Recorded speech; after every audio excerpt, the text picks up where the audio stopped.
And I do believe that you should hire slow and fire fast. Howdy team, hope you're all good. A little bit of a lesson this morning for you on recruitment, because it's one of those things that people are probably one of the hardest parts of building a business. Getting the right people around you, getting the right people in the right seats. And I do believe that you should hire slow and fire fast. Now, there is a theory that you should hire fast and fire slow. But I think in terms of actually getting somebody to the desk that you want to work at, to support you as a PA, admin, advisor, you need to have a solid process of recruitment, onboarding, and initial training.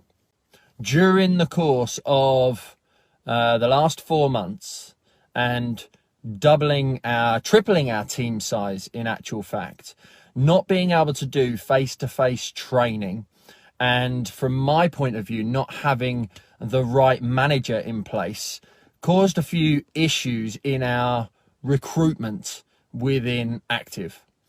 And it was a case of dropping the ball.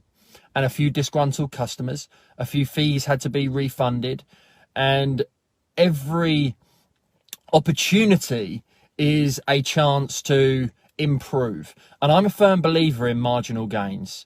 And I'm a firm believer in, actually, I like negative feedback. I don't like it when we're not getting negative feedback and when we're only getting positive feedback. Because how can you understand what needs improving, where you're perhaps dropping the ball, and where things are potentially going wrong within your sales process?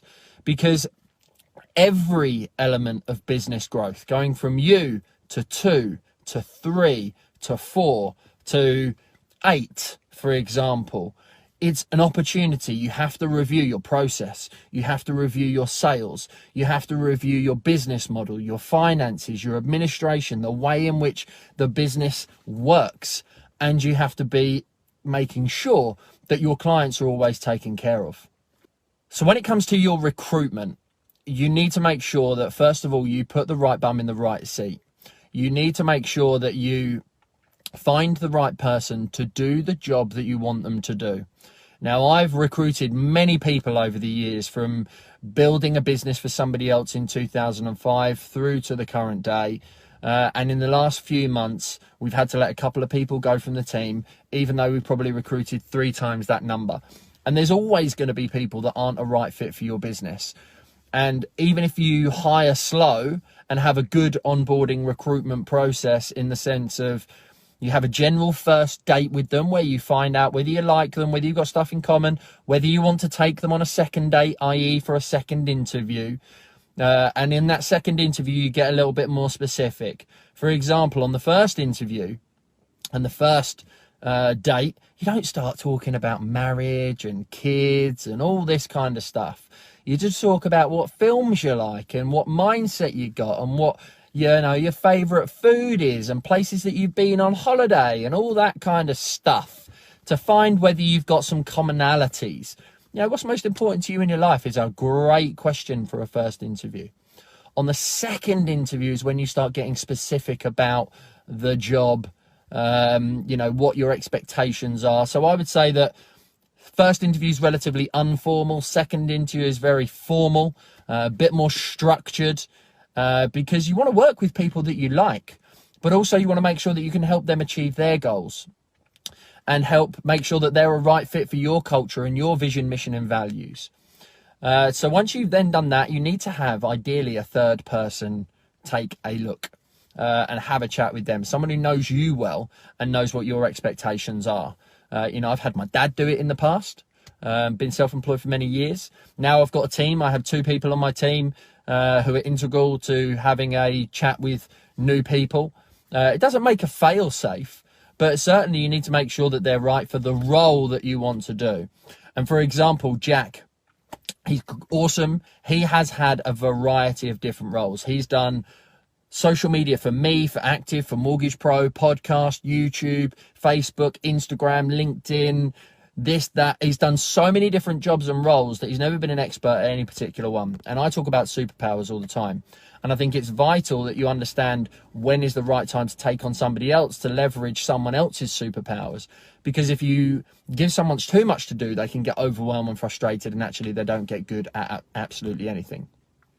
So let's assume that we've been through a nice slow onboarding process, and there's various different personality profiling that you can bring into the business, and you can get them to get a clear understanding of this mindset up here in the brain and the type of person that they are. If you get the opportunity to bring them into, the office for half a day, or, to sit with you for a day so they can ask relative questions, you can see what they're like, then great if you can do that. It's not always easy to do, but if you can, then it's definitely a big part of the recruitment process to have them sit with you and just get a better feel for them a bit further down the line. So let's assume now you've got them into the business. You need to have a good training plan to bring them in. You need to make sure that you show them, they write checklists and they write job processes, and then you observe them. You observe them doing it, and then you let them fly with it. But when you let them fly with it, you need to make sure you monitor. And this was our mistake and what caused us so many issues. Took on probably 5 advisors, I think, maybe 4, maybe 6 actually, and then now we've gone down. No, because we took on 2 and then we replaced with 2. So I took on 5 advisors. We had to let 2 go, but then we brought 2 more in more recently, a month later after the other 2 had gone. And the biggest mistake that I made in bringing those in was the monitoring side of things. You show, you teach, you review, you get them to show you, which is always difficult from distance and over Zoom. But we now have a process in place that ensures that the monitoring is consistent. The monitoring on a daily basis. The leads are being monitored and observed. Cases before they are abandoned, i.e. in our system, NTU, not taken up, whatever it might well be, go to a manager in order to be able to do it.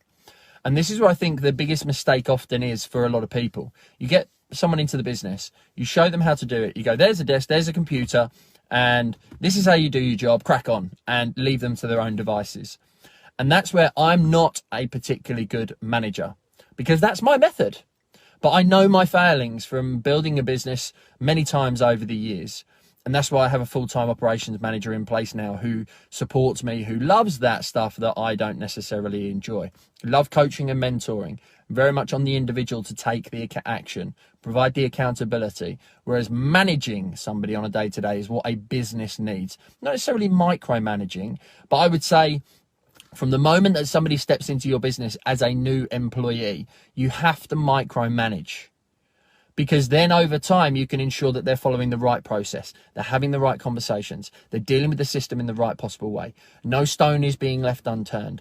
And it's your business and your reputation that is actually at stake. So if you think that they're going to fly straight from the off, then you've got no chance.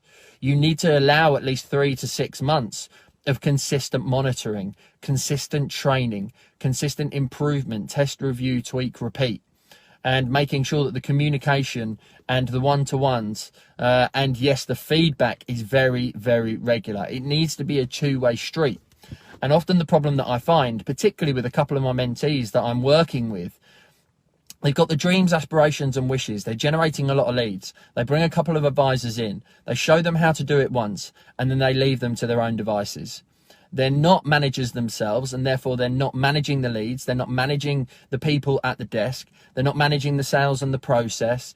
And they wonder why they're not getting conversions. They wonder why they're burning money on leads. They wonder why the advisors aren't converting and putting a great deal of money in the bank.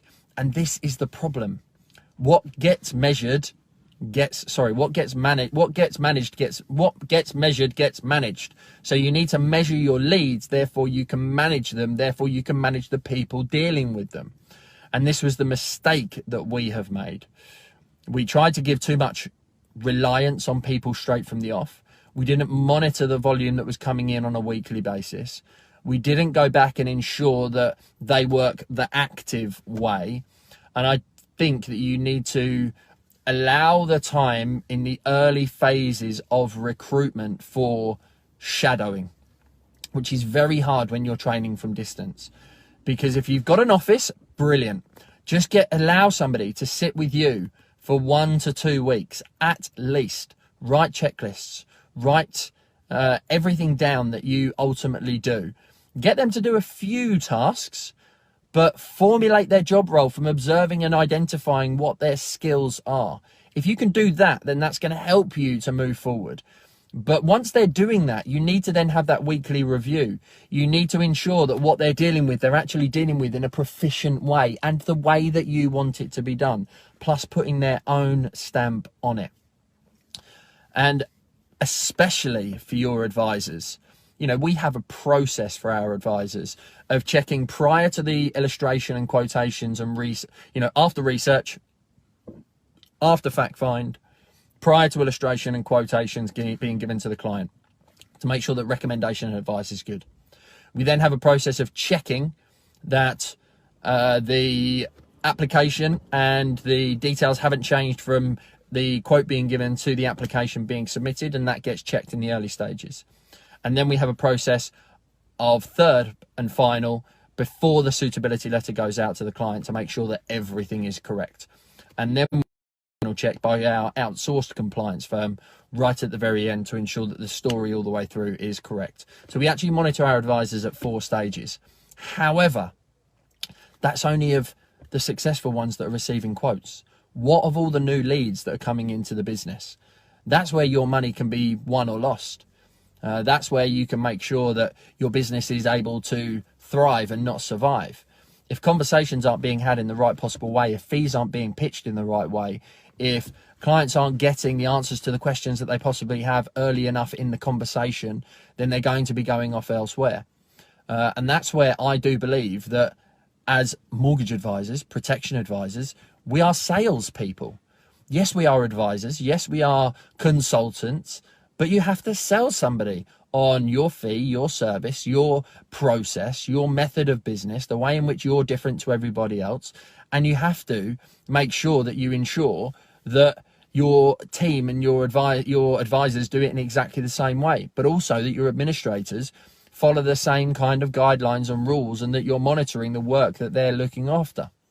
Because if you don't make sure that those things are in place, then you're going to struggle and you're going to get negative feedback like I got at the weekend. Now, the reason we had that is because we were left in the lurch by one of our advisors that we had to get rid of. He wasn't contacting clients at all for a long period of time, for almost a couple of weeks, 30 to 40. We've had to pick up the ball from that.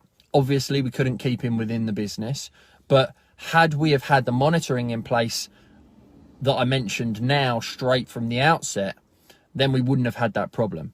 Now, we're very fortunate in the fact that the other advisors that we had in place didn't cause us those issues.